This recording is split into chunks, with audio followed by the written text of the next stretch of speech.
The Samsung Galaxy Z Fold 4 are here. While they may look similar to their predecessors, they bring a number of key updates.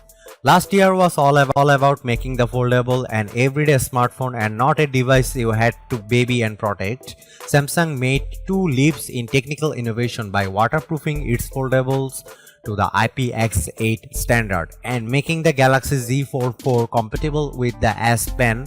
Those are two unique traits for any folding phone ever in 2022. Samsung also reinforced the hinge and overall construction to make sure they fare better in the long run.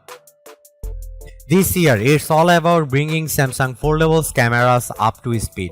Last year's Galaxy Z Fold 3 had a 12 megapixel main camera dating back to the Galaxy S20 from 2020.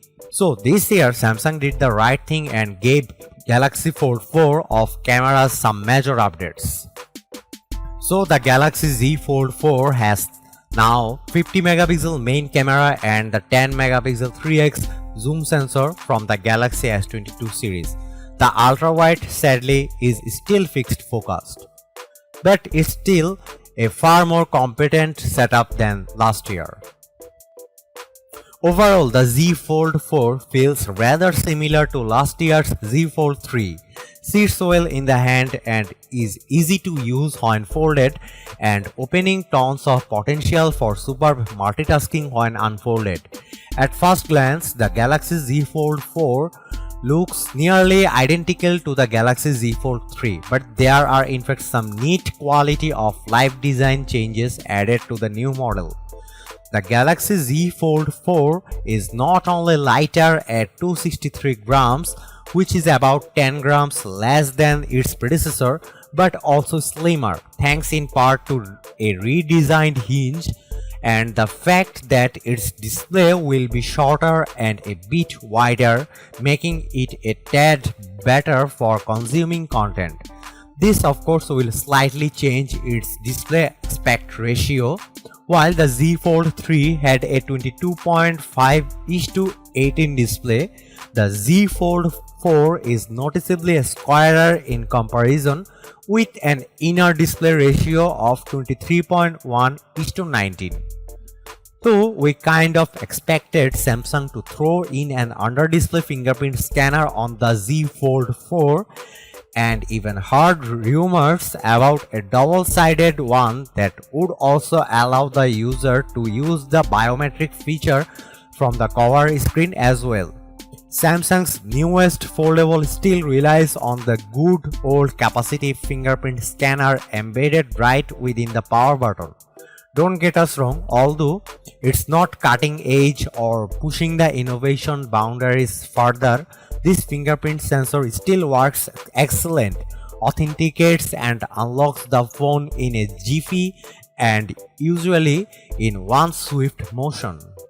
There's still a noticeable wedge gap when folded, leading to the infamous sagging design, which might still not strike the fancy of some. The Galaxy Z Fold 4 still has that IPX8 water resistance, allowing the phone to be dunked into 1.5 meters of fresh water for up to 30 minutes. But sadly, dust resistance is not part of this combo deal. Probably next year, right? As for the color options, the Z Fold 4 will be available in grey green, phantom black, beige and burgundy.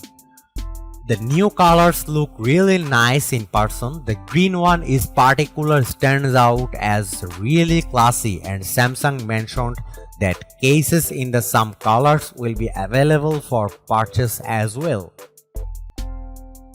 So what's the bottom line? The Galaxy Z Fold 4 is certainly shaping up as the top contender for the best foldable of 2022 title, and looking at the not so diverse competition, the race could be mostly uncontested. A multitasking powerhouse with potentially great camera setup and key improvements in some important areas, the Z Fold 4 does a lot of things right and generally feels like an excellent phone. Still, it also seems like a rather safe and iterative upgrade over the Z Fold 3, which is still an excellent device itself, Samsung has decided to go for the incremental evolutionary path and wouldn't want to change its proverbial foldable winning term.